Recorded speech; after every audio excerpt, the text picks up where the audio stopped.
ကမ္ဘာအတူတောင်ဆုံးစစ်ပွဲကြီးအဖြစ်သတ်မှတ်ခံထားရတဲ့အင်္ဂလိပ်ဇန်စီဘာစစ်ပွဲကြီးဟာ38မိနစ်တာကြာမြင့်ခဲ့ဆိုတာကိုတော့လူတော်တော်များများသိထားကြပြီဖြစ်ပါတယ်။ဒါပေမဲ့ဒီစစ်ပွဲကြီးဟာဘယ်နေရာမှာဘာတွေကြောင့်ဖြစ်ပွားခဲ့ပြီးဘာကြောင့်အချိန်ခဏလေးနဲ့ပြီးဆုံးသွားရလဲဆိုတာတွေကိုတော့လူသိနေလာပါတယ်။အဲဒါကြောင့်ပဲအင်မတန်စိတ်ဝင်စားဖို့ကောင်းလာတဲ့ကမ္ဘာအတူတောင်ဆုံးစစ်ပွဲကြီးဘာကြောင့်ဘယ်လိုဖြစ်ပွားခဲ့ရလဲဆိုတာတွေကိုဒီနေ့ဗီဒီယိုမှာပြောပြပေးသွားမှာပါ။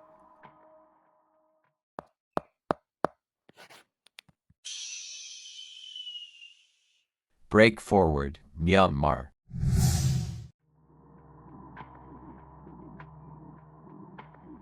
19ရာစုဝန်းကျင်တုန်းကဇန်စီဘာကျွန်းဟာအိန္ဒိယသမုဒ္ဒရာထဲမှာကုန်သွယ်ရေးအရာအချက်အချာကျတဲ့ကျွန်းတစ်ခုဖြစ်ခဲ့ပါတယ်။အိန္ဒိယသမုဒ္ဒရာနဲ့အာဖရိကဒေသကြားမှာတည်ရှိတဲ့ကျွန်းဖြစ်တာကြောင့်နယ်ချက်ချင်းကြားတဲ့ဥရောပတိုက်သားတွေအတွက်လည်းစစ်ရေးအရာမျက်စိကျစရာနေရာတစ်ခုဖြစ်ခဲ့ပါတယ်။အဲ့ဒီကျွန်းဟာအိုမန်ထီနန်ရဲ့ပိုင်းထဲမှာတည်ရှိတဲ့ကျွန်းတစ်ခုဖြစ်ပြီးကုန်သွယ်ရေးလမ်းကြောင်းအများစုကိုပိုင်ဆိုင်ထားတဲ့အာရပ်အထက်တန်းလာပုဂ္ဂိုလ်တချို့ကဆူဒန်လုပ်ပြီးအုပ်ချုပ်ကြပါတယ်။ဇန်စီဘာအုပ်ချုပ်တဲ့ဆူဒန်နေဟာအိုမန်တော်ဝင်မိသားစုကိုတစ္ဆာခံကြရပါတယ်။ဒီကျွန်းမှာတော့ဟင်းခက်အမွေးကြိုင်နေနဲ့စင်ဆယ်တွေအဓိကထွက်ရှိပေမဲ့အဲ့ဒီအရာတွေကြောင့်စီးပွားရေးအရာအချက်အချာကျနေရတော့မဟုတ်ပါဘူး။ဒီကျွန်းကြီးစီးပွားရေးအချက်အချာကျနေရတဲ့အဓိကအကြောင်းရင်းကတော့ဇန်စီဘာမှာကမ္ဘာအကြီးမားဆုံးကျွန်းဈေးကွက်ကြီးရှိနေလို့ပဲဖြစ်ပါတယ်။အာဖရိကဒေသတွင်းကထောင်ပေါင်းများစွာသောကျွန်းတွေဟာဇန်စီဘာကျွန်းပေါ်ကကျွန်းဈေးတို့မှာရောင်းစားခံကြရပြီးမှအဲ့ဒီကနေတဆင့်အရှေ့အလယ်ပိုင်းဒေသနဲ့တခြားဒေသတွေကိုပို့ဆောင်ခံကြရပါတယ်။ဒါအပြင်ဒေသအတီးတီးကကျွန်းဝဲလူသူတွေဟာဇန်စီဘာကျွန်းစီကိုလာရောက်ပြီးမှကျွန်းတွေဝယ်ယူကြပါတယ်။အဲ့ဒီလိုကနေပြီးဇန်စီဘာကျွန်းဟာစီးပွားရေးအချက်အချာကျနေခဲ့ရဖြစ်ပါတယ်။19ရာစုနောက်ပိုင်းလောက်မှာတော့ဥရောပတိုက်သားတွေဟာအာဖရိကတိုက်အတွင်းမှာအရှိန်အဟုန်မြင့်နေချက်လာခဲ့ကြပါတယ်။အာဖရိကတိုက်အတွင်းမှာဥရောပနိုင်ငံကြီးတွေကိုလိုနီနယ်တွေကိုအပြိုင်ဆိုင်တိစောက်ကြရင်းနဲ့အာဖရိကတိုက်ပေါ်မှာနယ်မြေလူနေခဲ့ကြပါတယ်။အရှေ့အာဖရိကဒေသတွင်းကိုကြည့်ရင်တော့ဗြိတိရှနဲ့ဂျာမနီတို့ဟာနယ်မြေအများစုထိန်းချုပ်ထားတဲ့ဥရောပနိုင်ငံကြီးတွေဖြစ်ခဲ့ကြပါတယ်။ဒါကြောင့်စီးပွားရေးအရာရောပထဝီနိုင်ငံရေးအရာပါအချက်အချာကျတဲ့ဇန်စီဘာကျွန်းကိုဂျာမနီရောဗြိတိရှကပါလိုချင်နေခဲ့တာပါ။ဒါပေမဲ့ဗြိတိရှတွေမှာဂျာမနီနဲ့မတူညီတဲ့တခြားသောရည်ရွယ်ချက်တစ်ခုရှိနေပါသေးတယ်။အဲ့ဒါကတော့တခြားမဟုတ်ပါဘူးဇန်စီဘာကျွန်းပေါ်မှာရှိတဲ့ကျွန်းဈေးကွက်ကိုဖျက်သိမ်းပစ်ဖို့ပါအဲ့ဒါကြောင့်ပဲ1883ခုနှစ်မှာတော့ဗြိတိရှတွေဟာဇန်စီဘာကျွန်းရဲ့ဆူဒန်ကိုဖိအားပေးပြီးကျွန်းရောင်းဝယ်ဖောက်ကွက်မှုကိုပိတ်ပင်တားမြစ်တဲ့အင်္ဂလန်ဇန်စီဘာကျွန်းရောင်းဝယ်ခြင်းဆိုင်ရာသဘောတူညီချက်စာချုပ်ကိုအတင်းအကျပ်လက်မှတ်ရေးထိုးခိုင်းခဲ့ပါတယ်စာရုပ်ပေါ်မှာတော့ဇန်စီဘာကျွန်းပေါ်ကကျွန်းဈေးကွက်ကိုဖျက်သိမ်းနိုင်လိုက်ပေမဲ့လက်တွေ့မှာတော့ကျွန်းရောင်းဝယ်ဖောက်ကွက်မှုဟာရာနှုန်းပြည့်မပပျောက်တော့ခဲ့ပါဘူး1890ပြည့်နှစ်မှာတော့ဗြိတိရှနဲ့ဂျာမနီတို့ဟာဟီလီကိုလက်ဇန်စီဘာသဘောတူညီချက်စာချုပ်မှာလက်မှတ်ရေးထိုးခဲ့ကြပြီးအရှေ့အာဖရိကဒေသမှာအပြိုင်ဆိုင်နယ်မြေလူနေတာကိုရပ်တန့်ခဲ့ကြပါတယ်ဟီလီကိုလက်ဇန်စီဘာသဘောတူညီချက်စာချုပ်အရဂျာမနီတွေဟာတန်ကန်ကြီးခါကိုထိန်းချုပ်ခွင့်ရခဲ့ပြီးမှဗြိတိရှတွေကတော့ဇန်စီဘာကျွန်းကိုထိန်းချုပ်နိုင်ခဲ့ပါတယ်အဲ့ဒီနောက်မှာတော့ဇန်စီဘာဟာလည်းဗြိတိရှနိုင်ငံရဲ့ရင်ခွေပိုက်နိုင်ငံရင်လေးဖြစ်လာခဲ့ပါတယ်ဆိုလိုတာကဇန်စီဘာဟာလွတ်လပ်တဲ့နိုင်ငံအဖြစ်အမေရိကန်တည်ရှိနေစေဖြစ်ပြီးဆူဒန်ကပဲအုပ်ချုပ်တယ်ဆိုပေမဲ့ဗြိတိရှအစိုးရရဲ့ကြီးကြပ်မှုကိုလိုက်နာပြီးမှအုပ်ချုပ်ရဖြစ်ပါတယ်ဒါအပြင်ဗြိတိရှအစိုးရဟာဇန်စီဘာနိုင်ငံရဲ့နိုင်ငံခြားရေးရမူဝါဒတွေစစ်ဘက်ဆိုင်ရာအဆုံးဖြတ်တွေနဲ့ကုန်သွယ်ရေးတမန်ချက်တွေကိုလည်းချမှတ်ထားကြောင်းကျွန်းရဲ့အာဏာပိုင်ဆူဒန်ဆိုတာဗြိတိရှအစိုးရရဲ့ရုပ်သေးလေးတာဖြစ်ခဲ့ပါတယ်။အဲ့ဒီနောက်မှာတော့ဗြိတိရှလိုလာတဲ့ဆူဒန်တွေတယောက်ပြီးတယောက်ဇန်စီဘာကျွန်းကိုအုပ်ချုပ်ခဲ့ကြပါတယ်။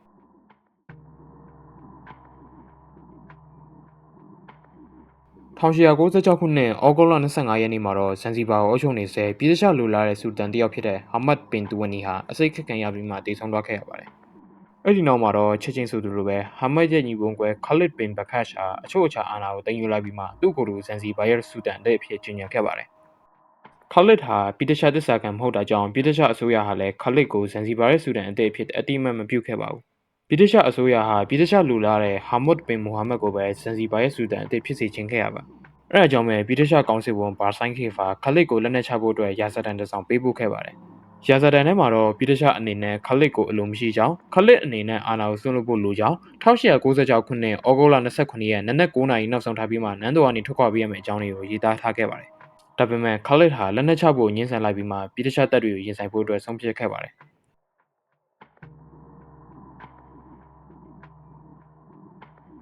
ရာဇဒန်ပေးပို့ပြီးတဲ့နောက်မှာတော့ဇန်စီဘာစိတ်ကမ်းမှာဆက်ကပ်နေတဲ့ဗြိတိရှရေတပ်ရဲ့စစ်သည်မောတွေဟာဇန်စီဘာနန်းတော်အနီးကိုဝင်ရလာခဲ့ပြီးမှဇန်စီဘာနန်းတော်ကိုပစ်ခဲ့ဖို့အတွက်အသင့်အနေထားနဲ့ချိန်ရွယ်လာခဲ့ပါတယ်။လက်နက်ချဖို့ညှင်းဆန်လိုက်တဲ့ခလစ်ဟာလည်းနန်းတော်ကိုခံတက်လုပ်ပြီးခန်းစစ်အနေထားနဲ့ခုခံဖို့လူသူလက်နက်တွေကိုရတလောက်စုဆောင်ခဲ့ပါတယ်။အဲ့ဒီနောက်မှာတော့ခလစ်ဟာလူပေါင်း2800လောက်ကိုစုဆောင်နိုင်ခဲ့ပေမဲ့အဲ့ဒီလူတွေဟာလေ့ကျင့်ပြီးသားအရေးချင်းပြေးဝါးစစ်တီကောင်းတွေမဟုတ်ကြသလိုလက်နက်ကောင်းတွေလည်းမကင်ဆောင်တတ်ကြပါဘူး။မရှိမဲ့စုဆောင်ထားတဲ့အမြောက်တချို့ကိုလည်းဗြိတိရှစစ်ရေးတွေကိုပြစ်ခတ်နိုင်ဖို့အတွက်ချိန်ရွယ်ပြင်ဆင်ထားခဲ့ပါတယ်။အဲ့ဒီနောက်မှာတော့ဗြိတိရှတွေရဲ့ရာဇဒန်အရာနောက်ဆုံးလက်နက်ချရမယ့်အချိန်ဖြစ်တဲ့1896ခုနှစ်ဩဂုတ်လ29ရက်မနက်9:00နာရီအချိန်ကိုရောက်ရှိလိုလာခဲ့ပါတယ် အဲ့ဒီအချိန်မှာတော့ရာဇဒန်ဟာလည်းတက်တန်ကုံဆုံးသွားခဲ့ပြီဖြစ်ပြီးခလစ်ကလည်းလက်နက်ချဖို့အတွက်အစီအစဉ်မရှိတဲ့အကြောင်းပြည်ရှားတပ်တွေဟာစတင်တိုက်ခိုက်တော့မှာပဲဖြစ်ပါတယ်။အော်ဂလော့29ရက်နနက်9:02မိနစ်မှာတော့ပြည်ရှားစစ်ရေးရင်ကနေဇန်စီဘာနန်းတော်ကိုအမြောင်နဲ့စတင်ပစ်ခတ်ပြီးတိုက်ပွဲကြီးကိုစတင်ခဲ့ပါတယ်။အဲ့ဒီနောက်မှာတော့ဇန်စီဘာနန်းတော်ကနေပြီးပြည်ရှားရေးရင်တွေနဲ့တဝင်တပ်သားတွေကိုပစ်ခတ်တိုက်ခိုက်ခဲ့ပါတယ်။မိနစ်ပိုင်းအကြာမှာပဲဇန်စီဘာနန်းတော်ဟာရက်စံမရှိလောက်အောင်ပျက်စီးသွားခဲ့ပြီးခလစ်လက်အောက်ခံစစ်တီပေါင်းများစွာဟာလည်းအသက်ဆုံးရှုံးခဲ့ကြရပါတယ်။ခလစ်တို့ဘက်ကတက်နိုင်တဲ့လောက်ခုခံပြီးတိုက်ခိုက်နေပေမဲ့ပြည်ရှားတပ်တွေကိုထိုးပေါက်နိုင်ခြင်းမရှိခဲ့ပါဘူး။တိုက်ပွဲကြီးစတင်ဖြစ်ပွားပြီး38မိနစ်အကြာမနက်9:40မိနစ်မှာတော့ခလစ်လက်အောက်ခံတပ်သားတော်တော်များများလက်နက်ချတူဝါချပြေးတူဝါပြေးနဲ့တက်ပြတ်သွားပြီးမှခုခံနိုင်ခြင်းလည်းမရှိတော့ပါဘူး။သူ့ကိုယ်လူစစ်ရှုံနေပြီလို့တတိထားမိလာတဲ့ခလစ်ဟာပြက်စီနေတဲ့နန်းတော်နဲ့သူ့ရဲ့လူတွေကိုထားခဲ့ပြီးဂျာမန်ကောင်စစ်ဝေယုံစီကိုပြေးဝဲခဲ့ပါတယ်။မနက်9:45မိနစ်အရောက်မှာတော့ဇန်စီဘာကျွန်းတစ်ခုလုံးကိုပြည်ရှားတပ်တွေဟာထိန်းချုပ်နိုင်လိုက်ပြီးတိုက်ပွဲကြီးဟာလည်းတရားဝင်ပြီးဆုံးသွားခဲ့ပါတယ်။ဒီတိုက်ပွဲကြီးမှာတော့ခလစ်လက်အောက်ခံတပ်သားတွေနဲ့အရက်သားတွေအပါအဝင်အယောက်900ကျော်စီဆုံးခဲ့ရပြီးပြည်ရှားတပ်တွေဘက်ကတော့တပ်သားတယောက်တာတန်းရအသေးစားလေးရရှိခဲ့ပါတယ်။ခလစ်ရဲ့တပ်နဲ့အတူဇန်စီဘာနန်းတော်ကြီးဟာလည်းကုန်းကောက်စရာမရှိလောက်အောင်ပျက်စီးသွားခဲ့ရပါတယ်။ကိုလိုယုံမီဂျာမန်ကောင်စစ်ဝေယုံစီကိုပြေးသွားတဲ့ခလစ်ကိုတော့ပြည်ရှားအစိုးရကသူတို့စီကိုလက်လွဲပေးဖို့ဂျာမန်ကောင်စစ်ဝေယုံစီကိုတောင်းခံခဲ့ပေမဲ့ဂျာမန်ဘက်ကတော့ငြင်းဆန်ခဲ့ပါတယ်။ဒါ့အပြင်ခလစ်ကိုလည်းဂျာမနီပိုင်အရှေ့အာဖရိကဒေသဖြစ်တဲ့တန်ဇန်နီးယားမှာနေရာချပေးခဲ့ပါသေးတယ်။အဲ့ဒီနောက်မှာတော့ပြည်ရှားတွေဟာပြည်ရှားလိုလာတဲ့ဟာမတ်ဘင်မိုဟာမက်ကိုဇန်စီဘာရဲ့စူတန်အသစ်အဖြစ်တင်မြှောက်ပေးခဲ့ပြီးမှဇန်စီဘာကိုဆက်လက်ထိန်းချုပ်ထားခဲ့ပါတယ်။